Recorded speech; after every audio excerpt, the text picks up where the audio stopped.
पण धर्मांतर याला आमचा विरोधच आहे. तो जबरदस्तीने असो कसाही असो धर्मांतराला विरोधच आहे. पण एका मुलीने ठरवलं की आम्ही लग्न करतोय. मुलगा एक्स आहे, मुलगी वाय आहे.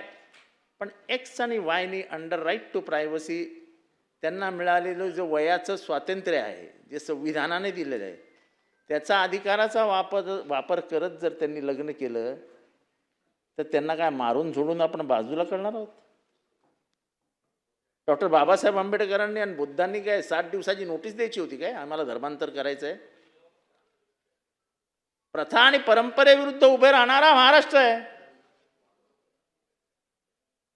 आणि म्हणून आम्ही उघडपणाने सांगतो की तुम्ही ह्या बिलामध्ये जे धर्मांतराचं हे घेतलेलं आहे, कन्व्हर्जनचं घेतलेलं आहे, त्याला आमचा पाठिंबा आहे.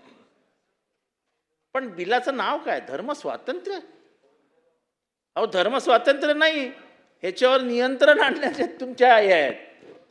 महाराष्ट्र धर्म स्वातंत्र्य विधेयक 226 हे एका खोट्या आश्वासनावर उभारलं आहे. त्याचं शीर्षकच धर्म स्वातंत्र्य, प्रत्यक्षात जे करते त्याचे विकृतीकरण आहे. हे विधेयक धर्म स्वातंत्र्याचे रक्षण करत नाही, तर त्यावर पाळत ठेवते, ते नियंत्रित करते, ते गुन्हेगार, त्याला गुन्हेगार ठरवते. सर्वात वाईट काय आहे, एखाद्याने धर्म बदलण्याचा ठरवलं तर त्याला तुम्ही गुन्हेगारच ठरवून टाकता. असं कशासाठी?